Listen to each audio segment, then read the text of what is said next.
Bueno, y ahora sí, en los minutos que quedan del programa, vamos a hablar de esto, ¿no? Que ya por supuesto, hoy al mediodía comenzó este paro general que la CGT convocó formalmente para el día 10, pero dijeron, bueno, lo vamos a adelantar, vamos a comenzar este miércoles al mediodía para acompañar la marcha de los jubilados, pero desde la CGT se tiene la expectativa de que mañana jueves 10 de abril, bueno, sea realmente tenga un acatamiento masivo, importante, pero por supuesto ya sabemos, porque siempre en los paros, cuando se suma el transporte, digamos los servicios de transporte, y bueno, ahí sí se puede hablar de una garantía, por así decirlo, de que la medida puede tener un efecto contundente, pero si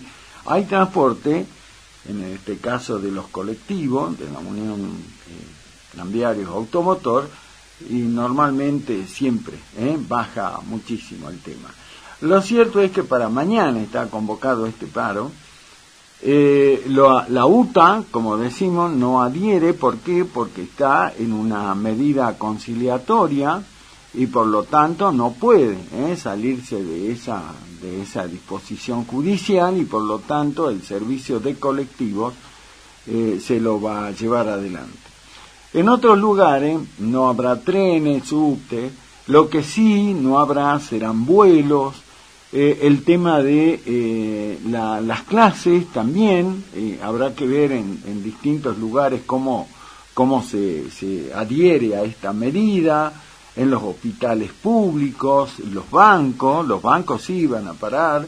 Se sabe que el secretario general de la bancaria, a pesar de que los trabajadores de los bancos tienen unas mejoras salariales muy importantes, pero bueno, sabemos que el secretario general está totalmente ligado a Cristina Fernández de Kirchner, por lo tanto ya hicieron saber que van a participar de la medida de fuerza. Por lo tanto, hoy a las 12 comenzó ya el paro a nivel bancario, y mañana decididamente no va a haber atención. Habrá que ver en alguno, pero particularmente desde la bancaria se anunció que van a apoyar la medida. Bueno, por supuesto que se viene hablando desde hace rato de este tema, y particularmente se hacen estas comparaciones que dice, este es el tercer paro que le harían a Javier Milei. Recordemos que el primero se lo hicieron un poquito más de 40 días de haber asumido, lo que por supuesto tenía una connotación total y absolutamente política, ¿no? Un paro a los 40 días que asume un gobierno, bueno, tiene indudablemente todo un condimento político más allá de los reclamos puntuales, ¿no?, que pueden hacer los diferentes gremios.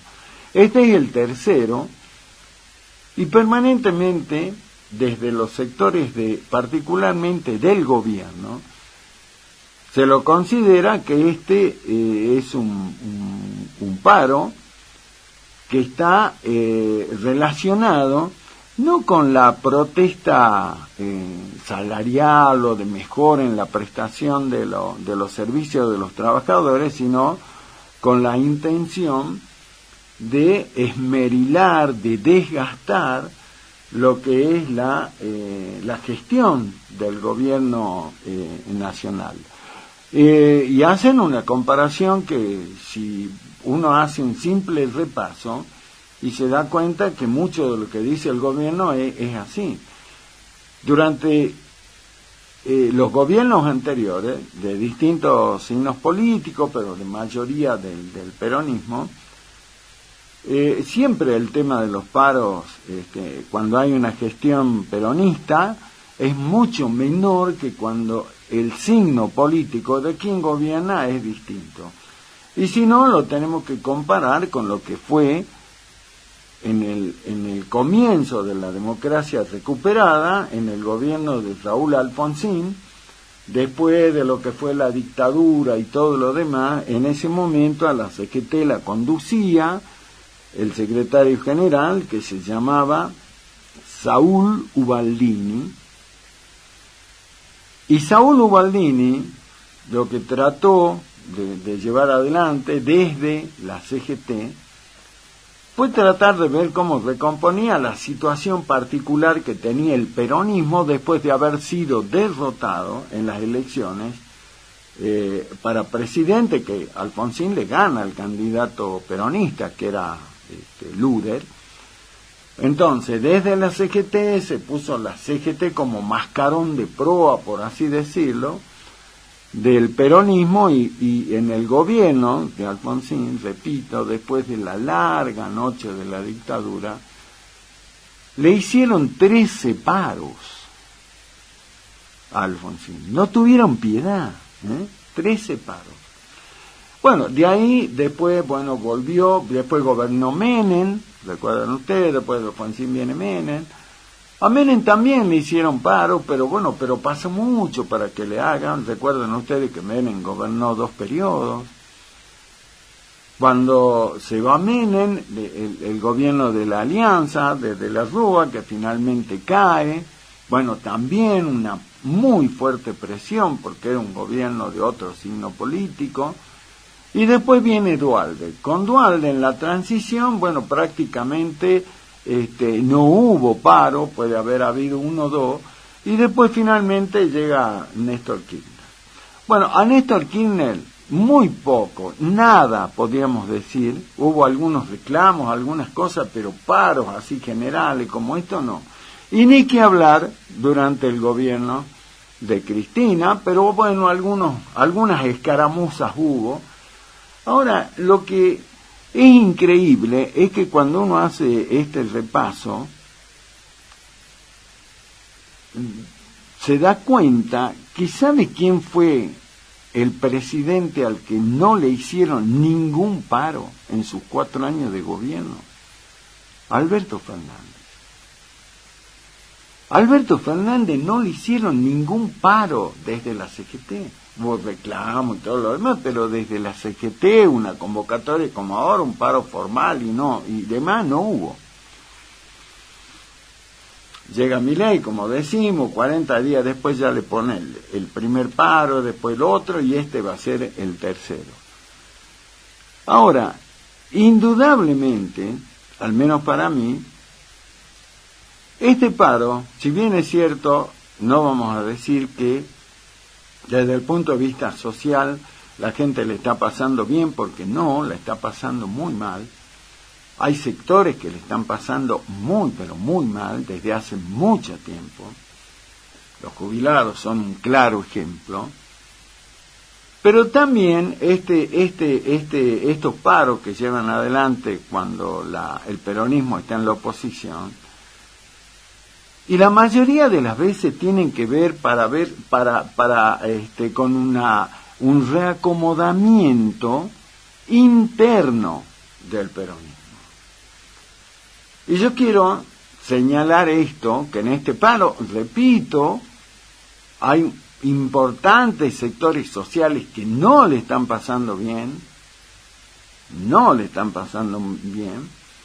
pero particularmente este paro, más allá del reclamo y todo lo demás, en verdad lo que le importa a los dirigentes sindicales es cómo se van a acomodar en lo que es ya, según mi punto de vista, una interna muy, pero muy fuerte que se desató en el planeta del PJ, del peronismo. Hoy el peronismo, llámele como quiera, el cristinismo, el camporismo, el quisilosismo, llámele como quiera, ahí hay una muy, pero muy dura, ya se desató una muy dura puja interna, y el ejemplo más claro está en la provincia de Buenos Aires, cuando después de muchos amagues, idas y vueltas, finalmente Kicillof se le planta a Cristina Kirchner y le declara una guerra política, le desdobla las elecciones, que era uno de los temas que permanentemente, la gente de Cristina, la propia Cristina, le venían diciendo a Kicillof que no lo haga, la Cámpora, con todos los de la Cámpora, no solo con Máximo Kirchner, le decía que ese era hacerle un trabajo a favor de la oposición. Finalmente, Kicillof dijo, no, desdoblamos las elecciones. Y la guerra ya está declarada. Seguramente ustedes, como yo, lo deben haber escuchado, a Andrés el Cuervo Larroque, dirigente que en todos los años que gobernó el kirchnerismo, con Néstor primero, con Cristina después, bueno, el Cuervo Andrés Larroque ha sido y es una de las figuras más reconocidas en ese espacio político. Toda la vida se lo identificó al Cuervo Larroque como total y absolutamente cercano a Cristina Fernández de Kirchner. Sin embargo, Andrés Larroque, el Cuervo Larroque, actualmente es uno de los ministros encargados de la cuestión social en el gobierno de la provincia de Buenos Aires, de Kicillof, y por supuesto está al lado de Kicillof.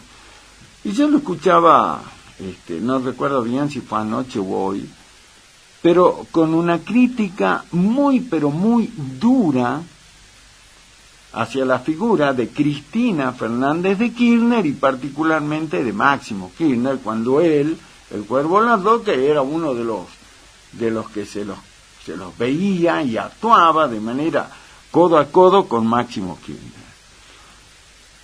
De acuerdo, viendo eso,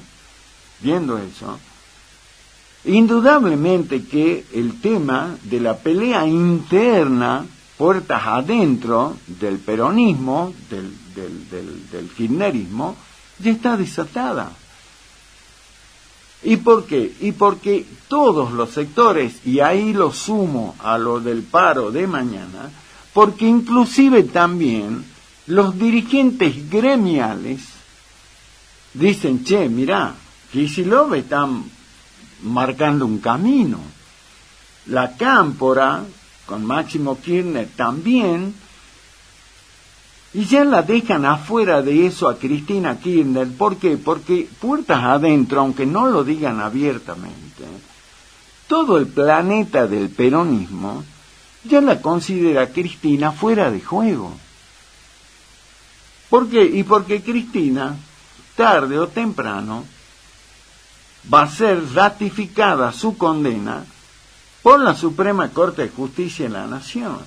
Y como ella misma dijo, a ella no le preocupa tanto que le den 6 años de cárcel, porque nunca va a ir a la cárcel, sino lo que más le preocupa es que quedará inhabilitada de por vida para ejercer cargos públicos. O sea, la sacan del tema, al menos formalmente, del tema de la política, de los cargos en la política.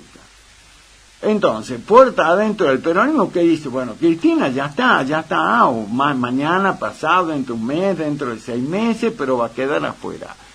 Y se desata, como se desató anteriormente en el peronismo, la pelea para ver quién se queda, en este caso, con el poder. Pasó cuando muere Perón, el general, un gobierno de Isabel Martínez Perón absolutamente débil, y ahí se arma la primera gran disputa dentro de lo que es el peronismo, donde aparece por un lado la extrema derecha, con López Vega, con la AAA, por otro lado aparecen los montoneros, la FARC, la FAP, y era una disputa por el poder. En ese momento lo resolvían a tiros. Pero ¿cuál era el tema? ¿Quién se quedaba con eso? Con la herencia, por así decirlo, del poder. ¿Recuerdan ustedes, y si no hay que leerlo, que una de las cosas que más se recuerda de lo que dijo Perón antes de morir era que no dejaba sucesores porque su sucesor era el pueblo? Y ahí desató la guerra. Entonces había que pelear para ver quién se quedaba con ese espacio que había quedado vacío. Y de ahí se generó todo lo que ya sabemos. En ese momento, después ya con las elecciones, bueno, aparece en algún momento, quedaban los viejos del peronismo, conmigo, sinmigo, ¿se acuerdan, no? De ese dirigente bonaerense, los gordos de la CGT, con Luis Miguel, con todo. Luis Miguel no, el dirigente de la UOM, no era Luis Miguel, era Miguel, pero no Luis, no era Luis, no era el cantante, y se desata la pelea. Finalmente eso se canaliza ya en las elecciones con un líder, el candidato presidencial que pierde, y a partir de ahí aparece lo que se llama la renovación peronista, que lo tiene entre los armadores de ese espacio que lo reconstituye al peronismo, a Antonio Cafiero, a José Luis Manzano. A ver cómo es.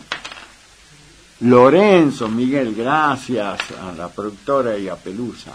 Lorenzo Miguel, no Luis Miguel, Lorenzo Miguel. Lo cierto es que se arma la renovación peronista, que se llama después de la derrota del peronismo del 83, y ahí aparece Antonio Cafiero, como digo, José Manuel de la Sota, todos dirigentes jóvenes en ese momento de Córdoba, José Luis Manzano, un joven dirigente del peronismo de Mendoza. En la capital federal aparece Carlos Grosso, el que se da eso que se llamó la renovación del peronismo, con la idea de heredar ese poder que había quedado huérfano. Bueno, hoy, ahora en la actualidad, el peronismo, como digo, sabiendo que Cristina, temprano, tarde, pero va a dejar de ser la dueña, como decía, del bastón de mando, el bastón de mariscal, lo va a perder en los hechos. Entonces ahí dice, ya está, Cristina no está, bueno, ¿y ahora? Y ahí está la pelea, y por eso es que, particularmente, más allá de que digan los gremialistas, lo de la CGT, que nosotros queremos que los trabajadores, no, el tema es decir, ojo, que nosotros que somos peronistas, también queremos tener arte y parte en este tema de cómo se va a rearmar el peronismo.